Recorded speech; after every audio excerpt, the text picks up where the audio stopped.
Today we're exploring Disney California Adventure Park for the first time. Come with us. Our first stop is Cars Land. We couldn't wait to get there. It's one of the main reasons we were so excited to visit. We spent a few moments looking around, and Cars Land did not disappoint. The founder of Radiator Springs, Stanley, greets you. The Cozy Cone is the perfect stop for some quick bites like churros, ice cream cones, and cone queso. And y'all, I didn't even know this was a thing when I headed out this way, but it's also where you can meet the actual Cars characters. I had no idea there was like a Cars meet and greet. There's Lightning McQueen, there's Red the fire truck, and then Mater. Oh my gosh, he's so cute. And speaking of Mater, he's rounded up a herd of lively tractors for some old-fashioned square dancing over at Mater's Junkyard Jamboree. We couldn't help ourselves. We had to ride it. It was so much fun. This land is so immersive. I just can't get over it. I just want to hang out in here and take in every single detail. Like, check out these movie posters they have over at Radiator Springs Drive-In.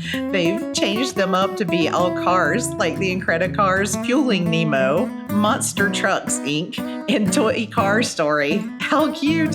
Next, we made our way to San Fransokyo Square from Big Hero 6. We were looking for a snack, and I'd heard good things.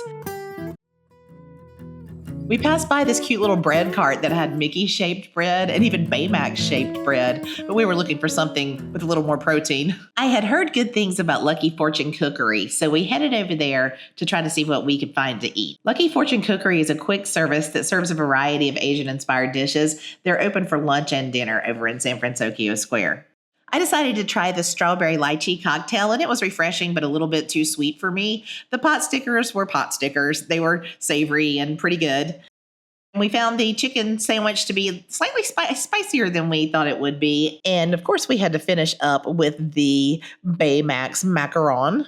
He was deliciously filled with chocolate hazelnut spread and buttercream, and the outside was light and sweet. He was super yummy, y'all. After a bit more exploring around the park, we headed over to the Grand Californian Hotel through the back entrance that's a secret for people that are staying on property. This is one of my favorite tips. Take a break at one of the nearby resorts. It's a great way to recharge before heading back into the park. It's one of my favorite things to do midday. We chose the Craftsman Bar for lunch. This poolside lounge was the perfect spot to luxuriate and grab a cocktail and a bite to eat. The Craftsman Bar menu boasts a gourmet mix of bites, including artisanal pizzas, shareable nachos, and more. There's also a section dedicated to kid-friendly plates. I selected the passion fruit mojito, made from Flor de Caña Extra Seco 4-year aged rum, creme de fruits de la passion liqueur, passion fruit syrup, lime juice, and club soda. This one was a little sweet for me. If I had to order it again, I would have them decrease the syrup and add more soda. If you like sweet drinks, this would definitely be a hit. We both enjoyed the Wagyu Gouda burger, made with an American Wagyu patty, Gouda, grilled red onion, lettuce, tomato, and preserved lemon aioli on a brioche bun. Served with seasonal fruit or seasoned fries. We went for the fries. This was so tasty, we really enjoyed it. After our meal, I tried again for a cocktail a little more to my liking and went with the passion fruit martini made with bourbon, lemon juice, passion fruit, Aperol, thyme. This one hit the spot. The boozy bourbon and bitterness of the Aperol offset the sweetness perfectly. After our break, we made it back just in time to stake out the perfect spot for the Better Together parade. It's a colorful, high-energy celebration of Pixar's greatest characters. Here comes Luxo, Pixar's iconic bouncing lamp. It's such a nostalgic moment seeing him light the way for the rest of the parade. Next up was Turning Red, featuring May, the giant red panda. They even brought along Four Town, the boy band from the movie, which had the crowd dancing and singing along. This float was so fun with all the high-energy music, and May is adorable. Did you know Turning Red was the first Pixar feature film solely directed by a woman? One of my absolute favorite parts of the parade was the up float. We're huge fans of this movie in our family. Here we've got Carl and Doug on the float. Carl doesn't even look grumpy. I guess he's having a good time waving to the crowd. Russell is riding on Kevin's back as she parades through the street. That Kevin costume is one of my favorite things in the parks. She always draws a crowd. Doug is such a good boy and, as always, so lovable. The Doug character you can meet in the parks has the talking collar, so those interactions are really quirky and fun. Following up, the vibe completely shifted with a jazz-filled float from Seoul. Joe Gardner led a team of jazz musicians, and all around the float were the little souls dancing along to the music. It was such a cool float because it really captured the spirit of jazz and brought some New Orleans flavor to the parade. Rolling in with conflicting emotions are joy and sadness from Inside Out 1 and 2. On the back of their float is Bing Bong, the imaginary friend we all wish we had conjured up as a child. It was such a sweet moment seeing them together, and the crowd loved it. Okay, now I thought this was super creative. Here comes the gang from Luca. Check this out. Luca and Alberto look like they are in the water, so the top half of the characters is human, but the bottom half, they're sea monsters.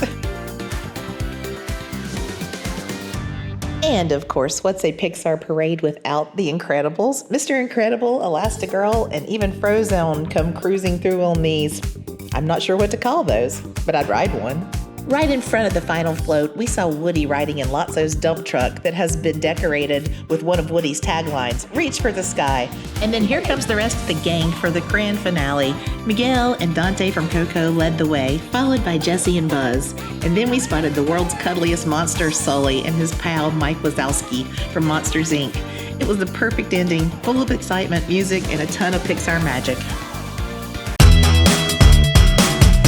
For dinner, we decided to try Wine Country Trattoria, a Tuscan-inspired restaurant that serves a variety of Italian dishes, and they also have 25 wines by the glass on the menu, so you can get the perfect pairing. We started with the pull-apart cheese bread, but we were so hungry we forgot to film that. It was great, though. For my entree, I chose the spaghetti bolognese, and my son opted for the shrimp fettuccine alfredo. Both were good, but nothing too spectacular, kind of like Olive Garden, but inside a theme park. After dinner, we went back to Cars Land. The attention to detail is just so incredible, like the blinking caution light that actually mimics the one in the movie. I'm telling you, man, every third blink is slower. We had a lightning lane to ride Radiator Springs Racers. It's such a fun attraction.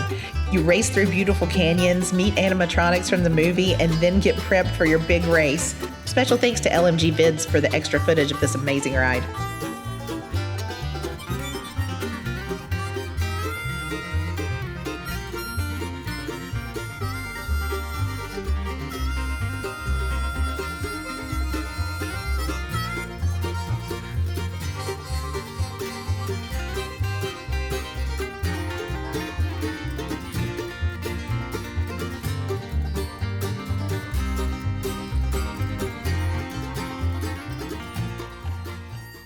I found out that every evening there's a magical transformation here, and boy was it. At sunset, shaboom, Life Could Be a Dream begins to play, and the neon lights flicker on one by one until the entire land comes to life.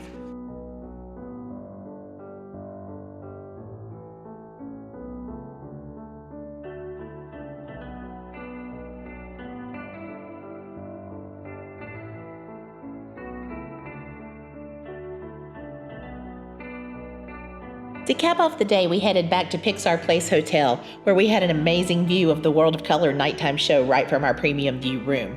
It was the perfect way to end a fun-filled day at Disney California Adventure. Well, that's it for this video. Thanks so much for watching. If you enjoyed this kind of content, please hit the like button, subscribe, and turn on notifications. I'm learning a lot as I make these vlogs, and I'm excited to keep meandering with you. Now, go watch my Pixar Place Hotel tour and review.